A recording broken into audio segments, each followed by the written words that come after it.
وَإِذْ قَالَ رَبُّكَ لِلْمَلَائِكَةِ إِنِّي جَاعِلٌ فِي الْأَرْضِ خَلِيفَةً قَالُوا أَتَجْعَلُ فِيهَا مَن يُفْسِدُ فِيهَا وَيَسْفِكُ الدِّمَاءَ وَنَحْنُ نُسَبِّحُ بِحَمْدِكَ وَنُقَدِّسُ لَكَ قَالَ إِنِّي أَعْلَمُ مَا لَا تَعْلَمُونَ وَعَلَّمَ آدَمَ الْأَسْمَاءَ كُلَّهَا ثُمَّ عَرَضَهُمْ عَلَى الْمَلَائِكَةِ فقال أنبئوني بأسماء هؤلاء إن كنتم صادقين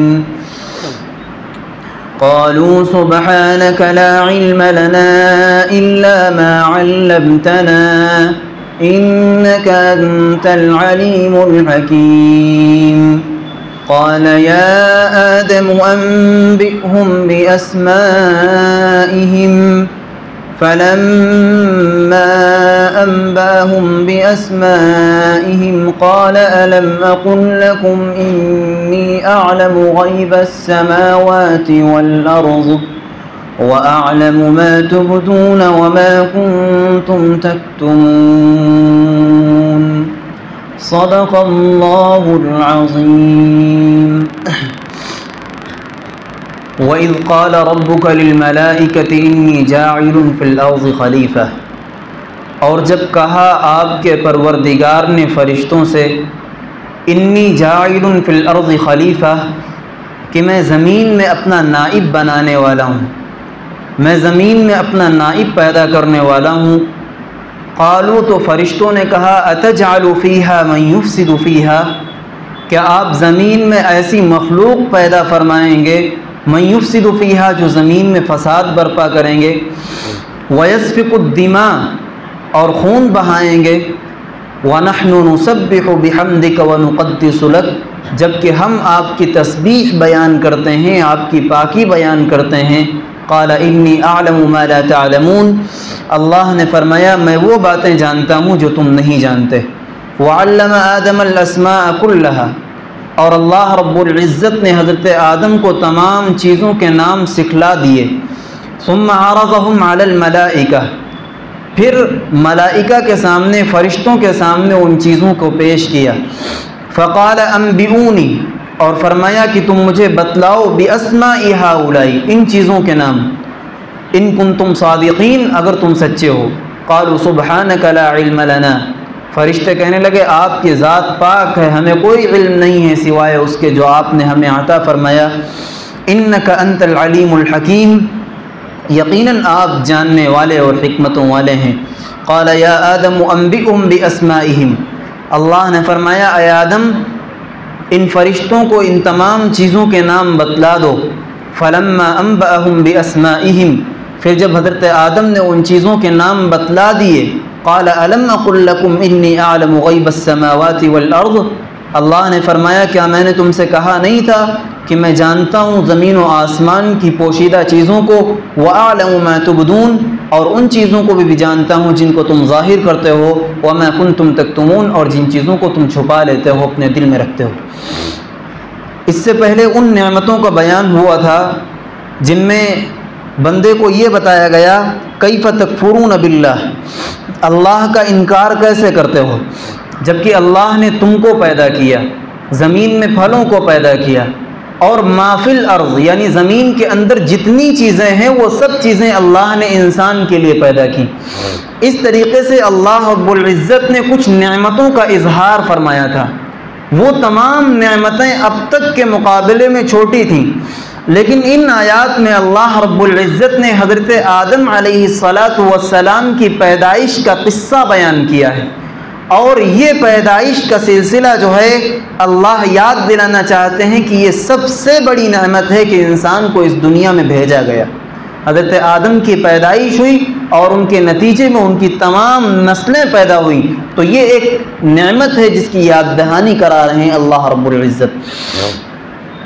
جب اللہ رب العزت نے فرشتوں کو اس بات کا حکم کیا، یعنی اللہ نے جب ارادہ فرمایا حضرت آدم کو پیدا کرنے کا، تو فرشتوں سے اللہ رب العزت نے فرمایا کہ میں زمین میں اپنا نائب پیدا کرنے والا ہوں، زمین میں نائب پیدا کروں گا، اپنا خلیفہ پیدا کروں گا۔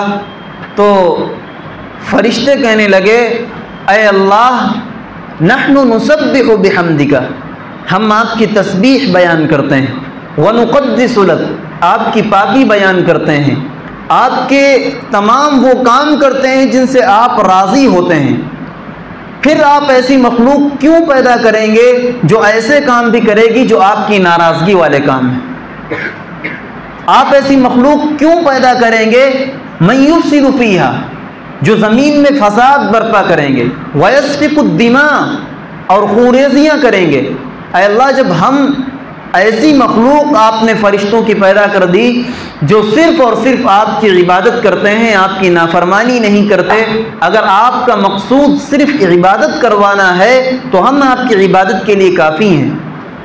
آپ انسانوں کو کیوں پیدا کر رہے ہیں؟ وہ لڑائیاں بھی کریں گے، خونریزیاں بھی کریں گے، قتل و غارت گری بھی کریں گے، ہم کافی ہیں۔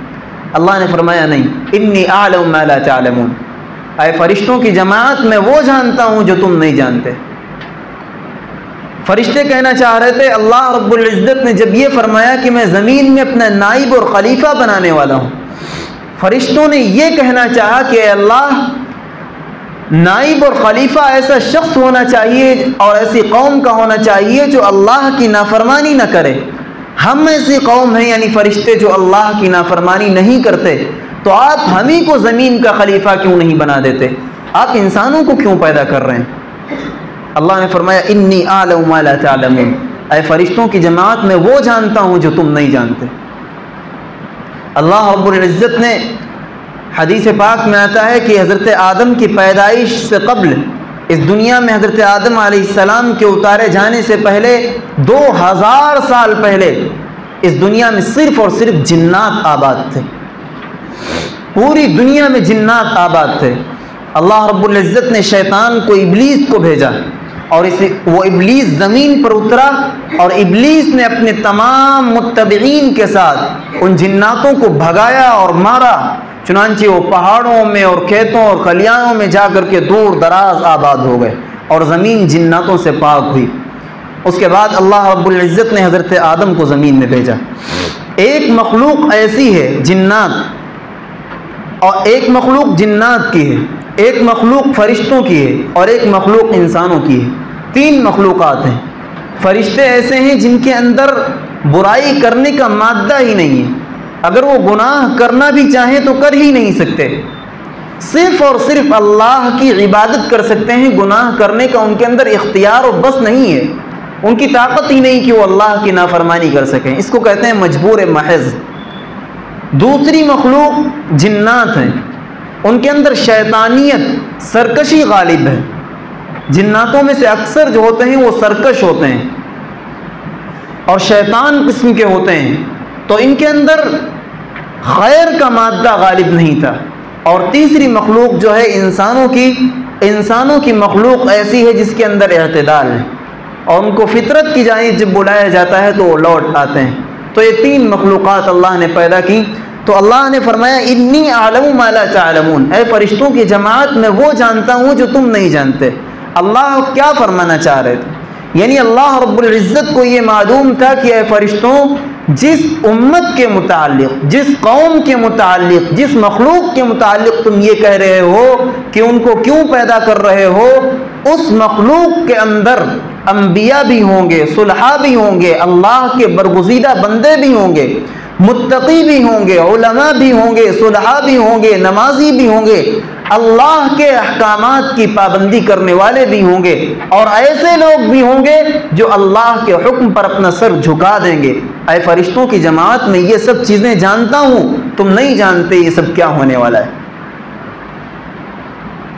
یاد رہے کہ یہ فرشتوں نے اعتراض نہیں کیا، فرشتے اعتراض نہیں کر رہے تھے کہ اللہ آپ کیوں پیدا کر رہے ہیں۔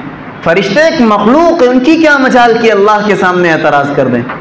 اللہ رب العزت نے فرشتوں کے سامنے یہ بات پیش فرمائی کہ میں زمین میں اپنا نائب بنانے والا ہوں، تاکہ اللہ جان لیں کہ فرشتے کیا اس پر اپنی رائے رکھتے ہیں، فرشتوں کی مرضی کیا ہے۔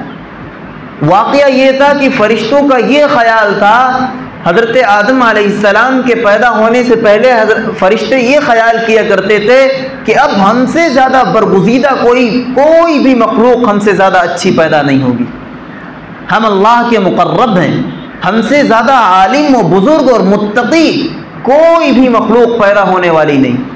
اللہ نے انسانوں کی جماعت کو پیدا کیا۔ حضرت ابن عباس رضی اللہ عنہما کی بھی یہی روایت ہے کہ فرشتے جب انسانوں کی پیدائش کا فرشتے یہ کہا کرتے تھے، بھلا ہم سے بڑا عالم کوئی ہو سکتا ہے، بھلا ہم سے بڑا بزرگ کوئی ہو سکتا ہے؟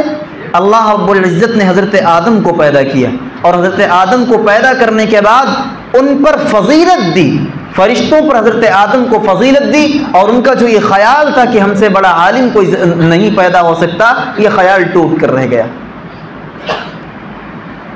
تو اللہ رب العزت کے سامنے فرشتوں نے یہ کہا کہ اللہ، آپ زمین میں ایسی مخلوق کیوں پیدا کرنا چاہتے ہیں یسفک الدماء، جو خونریزیاں کریں گی، آپس میں قتل و غارت گری کریں گے؟ اللہ نے فرمایا کہ میں ان چیزوں کو جانتا ہوں جو تم نہیں جانتے۔ اور فرشتے یوں بھی کہہ رہے ہیں، نحن نسبح بحمدک، اے اللہ ہم آپ کی تسبیح بیان کرتے ہیں۔ تسبیح بیان کرنے کے دو مطلب ہیں، ایک مطلب یہ ہے کہ نماز و روزہ کرتے ہیں، اللہ کے امور کی اطاعت کرتے ہیں اور اللہ کے ناراض ہونے والے کاموں سے بچتے ہیں، اور دوسرا مطلب یہ ہے سبوح قدوس پڑھتے ہیں، نحن نسبح بحمدک۔ جناب نبی کریم صلی اللہ علیہ وسلم سے پوچھا گیا، یا رسول اللہ سب سے پسندیدہ کلمہ کون سا ہے؟ آپ نے فرمایا سب سے پسندیدہ کلمہ اللہ کے نزدیک وہ ہے جس کو اللہ نے خود پسند فرمایا، اور وہ کلمہ کیا ہے؟ نحن نسبح بحمدک سبحان اللہ وبحمدہ سبحان اللہ العظیم۔ بخاری شریف جس کو اصح الکتب بعد کتاب اللہ، یعنی قرآن کریم کے بعد روئے زمین کی سب سے اہم ترین کتاب جس کو قرار دیا گیا، اس کی سب سے آخری روایت، سب سے آخری حدیث جو ہے وہ یہی ہے، کلمتان حبیبتان الی الرحمن ثقیلتان فی المیزان خفیفتان علی اللسان۔ دو کلمات ایسے ہیں جو اللہ کو بے حد پسند ہیں، اللہ کو بے انتہا پسند ہیں۔ ثقیلتان فی المیزان، قیامت کے دن جب میزان میں عمل کو ترازو میں تولا جائے گا تو بہت زیادہ وزنی ہوں گے، ان کا وزن بہت ہوگا۔ خفیفتان علی اللسان، اور سب سے اچھی بات یہ ہے کہ زبان پر بہت زیادہ ہلکے پھلکے ہیں، ہر شخص کہہ سکتا ہے اور بہت جلدی کہہ سکتا ہے، چند سے 1 سے 2 سیکنڈ 2 سے 3 سیکنڈ میں کہہ سکتا ہے۔ وہ کیا ہے؟ سبحان اللہ وبحمدہ سبحان اللہ العظیم۔ کہیے سبحان اللہ وبحمدہ سبحان اللہ العظیم۔ یہ کلمات وہ ہیں جو اللہ کو بے انتہا پسند ہیں، بے انتہا پسند ہیں اللہ کو یہ کلمات۔ جب یہ آخری درس ہوتا ہے تو محدثین حضرات علماء جو یہ سبق پڑھاتے ہیں 1 گھنٹے تک 2 گھنٹے تک صرف سبحان اللہ وبحمدہ سبحان اللہ العظیم پر گفتگو کرتے ہیں۔ سبحان اللہ بحمدہ سبحان اللہ العظیم، اس میں دنیا و آخرت کی تمام چیزوں کو بیان کر دیا گیا، اس میں انسان کے عقائد کو بھی بیان کر دیا گیا، توحید کو بھی بیان کر دیا گیا، اور آخرت کو بھی بیان کر دیا گیا۔ آپ کہیں گے کیسے بیان کر دیا گیا؟ ایک علمی بحث ہے جس کو بیان کرنے کے لیے 2 سے 3 گھنٹے کا وقت چاہیے ہوگا۔ تو رسول اللہ سے پوچھا گیا، یا رسول اللہ سب سے پسندیدہ کلمہ کون سا ہے؟ آپ نے فرمایا وہی کلمہ جس کو اللہ خود پسند کرتا ہے۔ وہ کلمہ کون سا ہے؟ سبحان اللہ وبحمدہ سبحان اللہ العظیم۔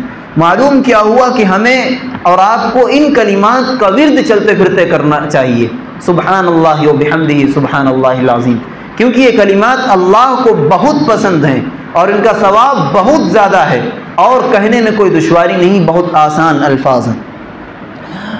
نحن نسبح بحمدک ونقدس لک، نقدس لک کے معنی ہے ہم آپ کی پاکی بیان کرتے ہیں۔ مقدس کہا جاتا ہے پاکیزہ چیز کو، کہتے ہیں بہت مقدس ہے، جیسے کہا جاتا ہے فلسطین کو ارض مقدس، یعنی پاکیزہ زمین، تو مقدس پاکیزہ چیز کو کہتے ہیں۔ قال انی اعلم ما لا تعلمون، اللہ نے فرمایا انی اعلم، میں ان چیزوں کو جانتا ہوں جو تم نہیں جانتے۔ فرشتوں نے جب یہ کہا تھا کہ اللہ آپ ایسی مخلوق کیوں پیدا فرمائیں گے جو لڑائیاں بھی کریں گی، خون بھی بہائیں گی، تو اللہ رب العزت نے ان کو 2 باتیں فرمائیں۔ ایک تو پہلے یوں فرما دیا کہ اے فرشتوں کی جماعت، میں جانتا ہوں تم نہیں جانتے، صرف اتنا فرمایا۔ اور آگے ایک دوسرا جواب بھی دیا۔ یہاں پر جو پہلا جواب تھا انی اعلم ما لا تعلمون، حدیث پاک میں آتا ہے، صحیح بخاری اور صحیح مسلم کی حدیث ہے کہ بندہ کہ فرشتے صبح میں طلوع کے وقت، فجر کی نماز کے وقت ایک فرشتہ آسمان سے ہر بندے کے پاس آتا ہے، اور وہ فرشتہ دن بھر رہتا ہے اور عصر کی نماز کے وقت پھر چلا جاتا ہے، اور عصر کی نماز کے وقت ایک دوسرا فرشتہ آتا ہے۔ ان دونوں فرشتوں کے آنے کا جو وقت ہے وہ کون سا ہے؟ نمازوں کا وقت۔ پہلا فرشتہ جب آتا ہے تو فجر کی نماز کے وقت آتا ہے اور عصر تک رہتا ہے، یعنی جب بندہ نماز میں مشغول ہوتا ہے عین نماز کے وقت وہ فرشتہ نازل ہوتا ہے، اور دوسرا فرشتہ جو اس پر ہوتا ہے وہ چلا جاتا ہے۔ اب یہ فرشتہ عصر تک اس پر رہتا ہے اور عصر کے وقت دوسرا فرشتہ آ جاتا ہے اور عصر کی نماز میں تبدیلی ہو جاتی ہے۔ اللہ رب العزت، اور یہ بھی آتا ہے کہ ہر دن کے اعمال رات سے پہلے اللہ کے پاس پہنچ جاتے ہیں، اور رات کے اعمال جو بندے نے کیے ہیں وہ دن سے پہلے اللہ تک پہنچ جاتے ہیں۔ تو یہ جو فرشتے ہر انسان پر مامور ہیں، آتے ہیں، یہ نماز میں آتے ہیں اور نماز میں جاتے ہیں۔ اللہ رب العزت دریافت کرتے ہیں فرشتوں تم نے کیا پایا میرے بندوں کو؟ فرشتے کہتے ہیں اللہ جب میں گیا تھا تب بھی بندہ نماز میں مشغول تھا، تیری عبادت کر رہا تھا، جب میں آیا ہوں تب بھی اس کو عبادت میں چھوڑ کے آیا ہوں۔ تو گویا اللہ بتانا چاہتے ہیں فرشتوں سنو، یہ وہی مخلوق، یہ وہی جماعت ہے جس کے بارے میں تم نے کہا تھا کہ اللہ کیوں پیدا کرو گے، یہ وہی مخلوق ہے جس کو تم نے جاتے ہوئے بھی میری عبادت میں پایا ہے اور آتے ہوئے بھی میری عبادت میں پایا ہے۔ یہ ہے حضرت انسان کی فضیلت۔ اللہ رب العزت نے یہ فضیلت بخشی ہے حضرت انسان کو۔ تو آپ ذرا جائزہ لیں اپنے آپ کا، بلکہ ہر وہ شخص جو فجر کی نماز سے غافل ہے یا عصر کی نماز سے غافل ہے، اس کو سوچنا چاہیے کہ میرا فرشتہ جو مجھ پہ آتا ہے تو وہ کس حال میں مجھے پاتا ہے۔ ایک نمازی آدمی جب نماز میں ہوتا ہے فرشتہ اس کے پاس آتا ہے، عصر کی نماز میں ہوتا ہے ایک فرشتہ آتا ہے دوسرا چلا جاتا ہے، اور اللہ کی بارگاہ میں یہ پیغام پہنچا دیا جاتا ہے کہ بندہ جب بندے کے پاس فرشتہ آیا ہے تب بھی نماز میں تھا، جب گیا ہے تب بھی نماز میں تھا۔ اپنا جائزہ لے وہ آدمی جو تمام سال اور تمام دنوں میں فجر کی نماز سے بھی غافل ہے اور عصر کی نماز سے بھی غافل۔ کیا جواب دیتے ہوں گے فرشتے؟ ظاہر ہے اللہ کے سامنے کیا جواب دیا جاتا ہوگا۔ فرشتے جھوٹ نہیں بولتے ہیں۔ ما یلفظ من قول الا لدیہ رقیب عتید، ہر وہ بات لکھی جاتی ہے جو آپ نے جس کو کیا ہے۔ اللہ رب العزت کے یہاں کوئی کسی طرح کا ظلم نہیں ہے۔ لا یظلم مثقال ذرہ، ایک ذرے کے برابر اللہ کے یہاں ظلم نہیں ہوتا ہے، نا انصافی نہیں ہوتی۔ جو کام آپ نے کیا ہے وہ آپ جانیں گے۔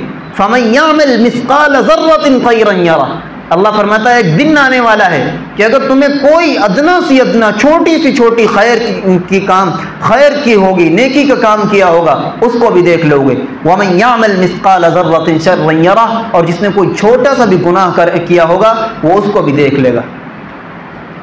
تو اس لیے ہمیں فکر کرنی چاہیے فجر کی نماز کی اور عصر کی نماز کی، بلکہ تمام نمازوں۔ عصر کی نماز کے بارے میں اللہ فرماتا ہے حافظوا علی الصلوات والصلاۃ الوسطی، تمام نمازوں کی حفاظت کرو، خاص طور پر عصر کی نماز کی حفاظت کرو، کیونکہ وہ وقت ایسا ہوتا ہے جب کاروبار خوب چل رہا ہوتا ہے، لوگ بازاروں میں خوب ہوتے ہیں، تب عصر کی نماز کا وقت آتا ہے۔ ایک امتحان اور ایک آزمائش ہوتی ہے بندے پر کہ تم اپنے گراہک اور اپنی دکان کو سنبھالو گے یا اللہ کے حکم کی پاسداری کرتے ہوئے عصر کی نماز کی پابندی کرو گے۔ دیکھیے اللہ فرماتا ہے انی اعلم ما لا تعلمون، تو ان فرشتوں کو اجمالی طور پہ یعنی ہر دن ایک فرشتوں کو بتا دیا جاتا ہے کہ یہ وہی جماعت ہے جس کے پیدا ہونے پر تم یہ کہنا چاہ رہے تھے کہ ان کو کیوں پیدا کرو گے، یہ وہی جماعت ہے جس کو جاتے ہوئے بھی تم نمازوں میں مشغول پاتے ہو اور آتے ہوئے بھی نمازوں میں مشغول پاتے ہو۔ وعلم آدم الاسماء، اور ہاں جب رمضان کا مہینہ ہوتا ہے، رمضان گزر جاتا ہے، پورے رمضان جب بندے روزے رکھتے ہیں، اللہ کے حکم کی پابندی کرتے ہیں، عید کی نماز کا حکم ہوتا ہے، یہی وجہ ہے کہ حکم ہوا کہ عید کی نماز عیدگاہ میں پڑھو، کیونکہ پورا مجمع ہوتا ہے اور اللہ کے سامنے کھلے میدان میں ہوتے ہیں۔ عیدگاہ کی چھت دیکھی کسی نے؟ کھلے میدان میں نماز پڑھنے کو کہا گیا۔ اللہ کی رحمتوں کا براہ راست نزول ہوتا ہے اور اللہ فخریہ طور پہ اپنے فرشتوں سے کہہ رہے ہوتے ہیں یہ وہی جماعت ہے جس کے بارے میں تم نے کہا تھا کہ اللہ کہ آپ کیوں پیدا کریں گے زمین میں ایسی مخلوق کو، یہ وہی مخلوق ہے جس نے پورے مہینے بھوک اور پیاس کو برداشت کیا ہے اور میرے احکامات کی پاسداری کی ہے۔ آج ہی آئے ہیں، اللہ پوچھتا ہے بتاؤ ان کو کیا دیا جائے؟ فرشتے کہتے ہیں اے اللہ جس مزدور نے اپنا کام پورا کر دیا ہو اس کا حق یہ ہے کہ اس کی مزدوری پوری کر دی جائے، اس کی مزدوری اس کو پوری دے دی جائے۔ اللہ فرماتے ہیں اے فرشتوں کی جماعت تم گواہ رہنا، ان سب کو میں نے بخش دیا، معاف کر دیا، اور اب یہ اپنے گھر پہ لوٹیں گے اس حال میں مغفور لہم، سب کے سب کی مغفرت ہو گئی ہے۔ اپنے گھر جب جائیں گے تو بخشائے ہوں گے، ان پر کوئی گناہ نہیں ہوگا۔ کتنے بد نصیب اور بدقسمت ہیں وہ لوگ جو رمضان کے روزے نہیں رکھتے، اور اس سے بھی کہیں بڑے بد نصیب اور بدقسمت ہیں وہ لوگ جو عید گاہ تک تو جاتے ہیں لیکن عید کی نماز نہیں پڑھتے۔ شاید آپ کو معلوم نہ ہو کہ مسلمانوں میں بھی ایسی تعداد ہے جو جمعے کی نماز نہیں پڑھتے، ایسی تعداد ہے جو رمضان کے روزے نہیں رکھتے، رمضان میں بھی نمازیں نہیں پڑھتے، اور ایسی بھی تعداد ہے جو عید کی بھی نماز نہیں پڑھتے۔ آپ کا کیا خیال ہے، کیا وہ لوگ مسلمان ہیں؟ کیا صرف محمد اور علی نام رکھنے سے کوئی مسلمان ہو جاتا ہے؟ کوئی اپنے آپ کا نام مسلمانوں والا ظاہر کر دے تو کیا وہ مسلمان ہو جاتا ہے؟ میں نے آپ کو بتایا تھا مسلمان کون ہوتا ہے اور مومن کون ہوتا ہے۔ دیکھیے وَعَلَّمَ آدَمَ الْأَسْمَاءَ كُلَّهَا ثُمَّ عَرَضَهُمْ عَلَى الْمَلَائِكَةِ، اور اللہ رب العزت نے حضرت آدم علیہ السلام کو تمام چیزوں کے نام سکھلا دیے۔ ایک دوسرا جواب اللہ فرشتوں کو دینا چاہتے ہیں۔ دنیا میں جتنی چیزیں تھیں، جتنی بھی چیزیں دنیا میں آنی تھیں، ان سب چیزوں کا نام اللہ رب العزت نے حضرت آدم کو سکھلا دیا۔ تمام چیزیں، کھانے پینے کی چیزیں، یہ گیہوں ہے، یہ چاول ہے، یہ برتن ہے، یہ فلاں چیز ہے، یہ فلاں چیز ہے، ان تمام چیزوں کے نام اللہ نے حضرت آدم کو سکھلا دیے۔ اور پھر فرشتوں سے کہا ہے فرشتوں کی جماعت اگر تم یہ کہنا چاہتے ہو، اگر تم اپنی بات میں سچے ہو کہ زمین میں خلیفہ ان کو نہ بنایا جائے تو تم ان چیزوں کے نام بتاؤ۔ سب چیزیں گیہوں، چاول، آٹا اور دنیا بھر کی چیزیں جو دنیا میں آنی تھیں وہ سب وہاں پیش کر دی گئیں۔ اللہ نے فرشتوں سے کہا ذرا بتاؤ یہ سب کیا ہے؟ اب فرشتوں کی کیا پتہ، نہ وہ کھاتے ہیں نہ پیتے ہیں، نہ ان کو گیہوں کا پتہ ہے نہ اناج کا پتہ ہے، تو وہ کیا جانے یہ سب کیا چیزیں؟ فرشتے کہنے لگے اے اللہ سبحانک لا علم لنا، آپ کی ذات پاک ہے، ہمیں کچھ بھی نہیں معلوم، الا ما علمتنا، صرف وہی معلوم ہے جو آپ نے ہمیں علم دیا۔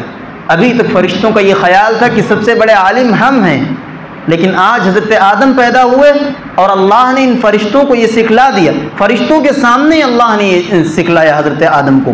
اور پھر حضرت آدم سے کہا کہ ان فرشتوں کو ان سب چیزوں کے نام بتاؤ اور ان کا کام بتاؤ۔ حضرت آدم نے بتایا یہ گیہوں ہے، اس کی روٹی بنتی ہے جناب، یہ چاول ہیں، اس کی بریانی بھی بنائی جاتی ہے، سب کچھ بتاتے رہے حضرت آدم۔ تو جب حضرت آدم علیہ السلام نے سب کچھ بتا دیا قال یا آدم انبئهم باسمائهم، اے آدم ان کو تمام چیزوں کے نام ان کے خواص بتلا دو۔ فلما انبأهم باسمائهم، جب حضرت آدم علیہ السلام نے تمام چیزوں کے نام بتلا دیے قال الم نقل لكم، اللہ نے فرمایا کیا میں نے تم سے کہا نہیں تھا انی اعلم غیب السماوات والارض، میں جانتا ہوں تمام چیزوں کو جو زمین میں اور آسمانوں میں پوشیدہ ہیں، وَأَعْلَمُ مَا تُبْدُونَ وَمَا كُنْتُمْ تَكْتُمُونَ، اور جانتا ہوں ان چیزوں کو جن کو تم ظاہر کرتے ہو جن کو تم چھپاتے ہو۔ اب ایک سوال یہ ہو سکتا ہے، آپ کہیں گے جب اللہ نے حضرت آدم علیہ السلام کو ان تمام چیزوں کے نام سکھلا دیے تو فرشتوں کو کیوں نہیں سکھلائے؟ تو اس کا جواب یہ ہے کہ جب اللہ نے نام سکھلائے ہیں حضرت آدم کو تو فرشتوں کی جماعت بھی سامنے موجود رہی ہوگی، ایسا تو نہیں ہے کہ الگ سے لے جا کر کے سکھلایا گیا ہوگا، کیونکہ کسی بھی روایت یا کسی بھی حدیث میں نہیں ملتا۔ اب یہ رہا کہ فرشتے اس کو یاد کیوں نہیں کر پائے، حضرت آدم نے یاد کیوں کر لیا؟ تو اس کا جواب یہ ہے کہ انسان کو وہ بات جلدی یاد ہو جاتی ہے جس سے اس کا سابقہ پڑتا رہتا ہے، اور جس چیز کو آدمی نے کبھی نہ دیکھا ہو پہلی مرتبہ اس کے سامنے عجوبے کے طور پہ ہوگی، وہ جانتا ہی نہیں یہ ہے کیا، پہلے اس کو غور سے دیکھے گا الٹ پلٹ کر کے، پھر اس کے بعد جانے گا اس کا نام کیا ہے، پھر اس کو یاد کرے گا۔ تو ایک مرتبہ بتایا گیا حضرت آدم علیہ السلام کو تو تمام چیزوں کی ضرورت تھی، وہ کھاتے پیتے تھے اور سب چیزیں ان کو معلوم تھیں، تو ان کو بہت جلدی سب چیزوں کے نام یاد ہو گئے اور فرشتے اس کو یاد نہ کر سکے۔ اور دوسرا یہ بھی ہے کہ اگر اللہ فرشتوں کو بھی ان چیزوں کا علم دے دیتا اور فرشتے بھی گیہوں اور اناج اور دنیا بھر کی چیزیں کھاتے پیتے اور جاننے لگتے تو فرشتوں اور انسانوں میں فرق کیا رہ جاتا؟ پھر تو فرشتے بھی انسان بن جاتے نا. لیکن مقصد یہ تھا کہ فرشتوں کی مخلوق ایک الگ مخلوق ہو، نورانی مخلوق ہو، اور انسانوں کی مخلوق اور جماعت ایک الگ مخلوق ہو جس کو مٹی سے بنایا گیا. تو اللہ نے فرمایا یا آدم قالوا سبحانک لا علم لنا، اللہ نے فرمایا یا آدم انبئہم باسمائہم. جب فرشتوں سے یہ کہا گیا کہ ان چیزوں کے نام بتلاؤ اور فرشتے نہیں بتلا سکے تو اللہ رب العزت نے حضرت آدم کو حکم دیا اور آدم علیہ السلام نے تمام چیزوں کے نام بتلا دیے. تو ایک جواب یہ ہو گیا کہ فرشتوں کی جماعت یہ وہی جماعت ہے، یہ اسی مخلوق کے سربراہ اور باپ ہیں جس کے بارے میں تم یہ کہہ رہے تھے کہ ان کو کیوں پیدا کر رہے ہو. دیکھو ان کو کتنا علم دیا گیا، کس قدر علم دیا گیا. اب یہاں پر ایک بات آپ نوٹ کیجئے، وہ یہ کہ دیکھیے اللہ رب العزت نے حضرت آدم کو فرشتوں پر فضیلت دی ہے. کس بنا پر؟ علم کی بنا پر. حضرت آدم کو ان چیزوں کا علم تھا اور فرشتوں کو علم نہیں تھا. اللہ نے حضرت آدم کو فضیلت دے دی تمام فرشتوں پر علم کی بنیاد پر. اور دو چیزیں ہیں یہاں پر، عربی اگر آپ جانتے تو آپ کو پتہ چلتا. اللہ نے جب فرشتوں سے کہا تو فرمایا فقال انبئونی، اے فرشتوں ان چیزوں کے نام یاد کرو اور مجھے سناؤ. یعنی جس طرح ایک بچہ ایک استاد کو سناتا ہے طالب علم بن کر کے سناؤ آ کر کے، یہ فرشتوں کو خطاب ہے. اور جب حضرت آدم علیہ السلام سے کہا تو طالب علم نہیں بنایا بلکہ فرمایا کہ اللہ رب العزت نے فرمایا کہ فلما انبأهم باسمائهم قال یا آدم انبئهم، اے آدم ان فرشتوں کو تمام چیزوں کے نام سکھلا دو. تو جو سناتا ہے وہ طالب علم اور چھوٹا ہوتا ہے، اور جو سکھانے والا ہوتا ہے پوری قوم کو وہ بڑا ہوتا ہے. اللہ نے حضرت آدم کے لیے کہا انبئهم، اے آدم ان فرشتوں کو تمام چیزوں کے نام سکھلا دو، تم ان کے استاد بن جاؤ. یہ فضیلت کیوں ملی؟ یہ علم کی بنا پر ملی. معلوم ہوا العلم یرفع صاحبہ، علم اپنے جاننے والے کو بلندیوں پر پہنچا دیتا ہے. حضرت ابراہیم علیہ السلام نے اپنے باپ آزر کو کیا کہا تھا؟ توحید کی دعوت دی تھی، اور وہاں پر یہ پیغام دیا گیا تھا کہ بیٹا اگرچہ چھوٹا ہے، باپ ہے، بڑا ہے، لیکن اگر علم بیٹے کو ہے تو باپ کو اس کے سامنے جھکنا پڑے گا، اس کی بات ماننی پڑے گی. یہ علم ہے جو انسان کو مرتبے عطا کرتا ہے، بلندیوں پر فائز کرتا ہے. قرآن کہتا ہے هل يستوي الذين يعلمون والذين لا يعلمون. اے کاش آپ عربی زبان جانتے، میں بار بار کہتا ہوں. یہاں پر جانتے ہو کیا کہا گیا؟ هل يستوي الذين يعلمون والذين لا يعلمون. علماء جانتے ہیں لفظ حل کا استعمال کہاں ہوتا ہے. اس کا ترجمہ اگر میں آپ کے سامنے کروں تو یوں ہوگا، ارے کیا ایسا بھی ہو سکتا ہے. حل کا ترجمہ صرف یہ ترجمہ نہیں کہ جاننے والے اور نہ جاننے والے برابر نہیں ہو سکتے. حل کا ترجمہ یہ کریں گے، ارے کیا کبھی ایسا بھی ہو سکتا ہے، جسے تعجب میں آدمی کہتا ہے ایسا بھی کبھی ہو سکتا ہے. یستوی الذین یعلمون والذین لا یعلمون، کہ وہ لوگ جو علماء ہیں جن کو اللہ نے علم دیا ہے وہ اور وہ لوگ جن کو علم نہیں وہ کبھی برابر ہو سکتے ہیں؟ کیا کبھی ظلمات، تاریکیاں اور نور، روشنی اور اندھیرا برابر ہو سکتے ہیں؟ فرمایا نہیں. انما یتذکر اولو الالباب، ان سب چیزوں کو وہ لوگ سمجھ سکتے ہیں جن کے اندر عقل ہے، ان سب چیزوں کو وہ لوگ سمجھ سکتے ہیں جن کے اندر علم ہے. بعض علماء رونے لگتے تھے اس بات پر کہ قرآن نے کہا کہ وما یعقلها الا العالمون، کہ قرآن کی مثالوں کو، ان کی باتوں کو صرف علماء ہی سمجھ سکتے ہیں. کیسے؟ جب حضرات علماء کو کوئی بات سمجھ میں نہ آتی تو وہ رونے لگتے اور فرماتے کہ قرآن کہتا ہے کہ قرآن کی مثالوں کو علماء سمجھ سکتے ہیں، اگر ہم ان مثالوں کو نہ سمجھ پائے تو ہم عالم نہیں ہیں. وما يعقلها الا العالمون. تو آپ دیکھیے یہاں پر حضرت آدم کو علم کی بیس اور علم کی بنیاد پر تمام فرشتوں پر فضیلت دے دی گئی. علم وہ چیز ہے جو انسان کو فوقیت و برتری عطا کرتا ہے. حدیث پاک میں رسول اللہ نے ارشاد فرمایا کہ فضل العالم علی العابد کفضلی علی ادناکم. ایک عالم کی فضیلت غیر عالم پر ایسی ہے جیسی کہ خود میری فضیلت تم میں سے کسی ادنا آدمی پر۔ حضرت ابو امامہ باہلی رضی اللہ عنہ کی حدیث ہے، حدیث سے بات کر رہا ہوں میں، یوں ہی نہیں کہہ رہا کبھی آپ سوچیں کہ بحیثیت عالم اپنی فضیلتیں گنوا رہا ہے، میں علماء کی فضیلت گنوا رہا ہوں، میری حیثیت تو ایک طالب علم کی ہے۔ تو اور دوسری حدیثوں میں فرمایا گیا کہ عالم کی فضیلت عابد پر ایسی ہے جیسے کہ تمام ستاروں پر ایک چاند کی، ایک سورج کی فضیلت ہوتی ہے۔ 14ویں رات کا چاند جس طریقے سے تمام ستاروں میں سب سے الگ اور ممتاز ہوتا ہے، ایک عالم کی حیثیت تمام عابدوں پر ایسی ہی ہے۔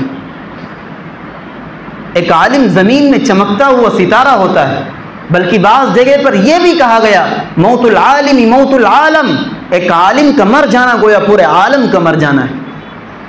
اور میں تم کو بتا دوں کہ دنیا گمراہی کی راہ کب اختیار کرے گی؟ دنیا اس وقت گمراہ ہو جائے گی جب دنیا میں رہنے اور بسنے والے لوگ علماء سے اپنا رابطہ ختم کر دیں گے، تو نتیجہ یہ ہوگا کہ علماء بھی ختم ہو جائیں گے۔ آپ دیکھیے علماء کی ناقدری جب ہونے لگتی ہے تو اس ناقدری کے نتیجے میں لوگ اپنے بچوں کو عالم بنانا چھوڑ دیں گے، جب عالم بنانا چھوڑیں گے تو علماء ناپید ہو جائیں گے۔ حدیث پاک میں اللہ کے رسول نے فرمایا کہ ان اللہ تبارک و تعالی لا يقبض العلم انتزاعا ينتزعه من الناس، ایسا نہیں ہوگا کہ اللہ رب العزت انسانوں کے سینوں سے علم کو چھین لے اور کھینچ لے، ولكن يقبضه بقبض العلماء، لیکن جب علم کو اٹھانا ہوگا تو اللہ علماء کو اٹھا لیں گے۔ فَإِذَا لَمْ يَبْقِ عَالِمٌ، سنو مسلمانوں حدیث کیا کہتی ہے، فَإِذَا لَمْ يَبْقِ عَالِمٌ اتَّخَذَ النَّاسُ رُؤُوسًا جُهَّالًا، جب روئے زمین پر علماء نہیں باقی بچیں گے، اچھی باتیں بتانے والے نہیں رہ جائیں گے، تو لوگ جاہلوں کو اپنا سربراہ اور مفتی اور مسائل بتانے والا بنا لیں گے۔ فَأَفْتَوْا بِغَيْرِ عِلْمٍ، ان کو علم نہیں ہوگا، معلومات نہیں ہوگی اسلام کی اور شریعت کی، لیکن وہ مسائل بتا بیٹھیں گے غلط۔ فَأَفْتَوْا بِغَيْرِ عِلْمٍ فَضَلُّوا وَأَضَلُّوا، خود بھی گمراہ ہوں گے اور تمام قوم کو گمراہ کر دیں گے۔ یہ حیثیت ہے علماء کی، جو نہ جانے وہ نہ جانے۔ یہ احادیث ہیں جو رسول اللہ نے بیان فرمائی ہیں، یہ اسی لیے بیان فرمائی تاکہ علماء اور عوام کا ربط باقی رہے، حضرات علماء سے عوام اپنے مسائل کو پوچھتی رہے۔ تو دیکھیے اللہ رب العزت نے حضرت آدم علیہ السلام کو فضیلت دی ہے فرشتوں پر علم کی بنیاد پر، اور فرمایا یا آدم انبئہم باسمائہم، اے آدم تمام چیزوں کے نام ان کو بتلا دو۔ فلما انبأہم باسمائہم، جب حضرت آدم علیہ السلام نے تمام چیزوں کے نام بتلا دیے، اللہ نے فرمایا الم اقل لکم، کیا میں نے تم سے کہا نہیں تھا انی اعلم غیب السماوات والارض، میں ان تمام باتوں کو جانتا ہوں جو زمینوں میں ہوں اور آسمانوں میں ہوں اور پوشیدہ ہوں، ان کو کسی نے ظاہر نہ کیا ہو۔ وَأَعْلَمُ مَا تُبْدُونَ، اور اے فرشتوں میں وہ بھی جانتا ہوں جو تم ظاہر کرتے ہو۔ ظاہر کیا کرتے ہو؟ ظاہراً فرشتے یہ کہہ رہے تھے کہ اللہ آپ ایسی مخلوق کو کیوں پیدا کریں گے؟ اللہ فرماتا ہے میں اس کو بھی جانتا ہوں۔ وَمَا كُنْتُمْ تَكْتُمُونَ، اور جس کو تم چھپاتے ہو۔ چھپاتے کیا ہیں؟ چھپانا فرشتے کچھ نہیں چھپاتے، اللہ کی ذات سے کوئی چیز پوشیدہ نہیں، کوئی چیز چھپ نہیں سکتی ہے۔ فرشتوں کی جماعت میں وہاں پر ایک ابلیس ہوا کرتا تھا، ابلیس نے اپنے نفس کے اندر، اپنے دل کے اندر تکبر چھپا رکھا تھا۔ اللہ فرماتا ہے وَأَعْلَمُ مَا تُبْدُونَ وَمَا كُنْتُمْ تَكْتُمُونَ، جو تم چھپا رہے ہو اس کو بھی میں جانتا ہوں۔ تو ان آیات میں دیکھیے یہاں سے یہاں تک بلکہ اور نیچے تک اللہ رب العزت نے حضرت آدم کے پیدا ہونے کا جو ہے قصہ اور واقعہ بیان کیا ہے، اور اس میں انسانوں کے لیے عبرت ہے۔ آئندہ کل کے سبق میں جو حضرت آدم کو اللہ رب العزت نے فرشتوں سے سجدہ کروایا ہے اس کا بیان آئے گا، اور حضرت آدم علیہ السلام کے قصے کی تکمیل ہوگی۔ یہاں پر ایک بات بنیادی طور پر میں عرض کر دوں، دیکھیے رسول اللہ نے فرمایا کن عالما او متعلما، جب علم کی فضیلت آ گئی ہے اور فرشتوں کو علم کی وجہ سے فضیلت دی گئی ہے تو میں علم کی بات کرتا ہوں۔ رسول اللہ نے فرمایا چند منٹ میں ابھی گفتگو کرتا ہوں بس میں، کن عالما، یا تو عالم بن جاؤ، او متعلما، یا علم کو سیکھنے والے بن جاؤ، او سامعان، یا علم کو سننے والے بن جاؤ، او محبا، یا حضرات علماء سے، اہل علم سے محبت کرنے والے بن جاؤ۔ بعض جگہوں پر یہ بھی ملتا ہے ولا تکم من الخامسہ، لیکن پانچویں نہ بننا۔ پانچویں کیا ہے؟ یعنی علماء سے حسد کرنے والے نہ بنو، فتہلک، ورنہ تم ہلاک ہو جاؤ۔ حدیث پاک میں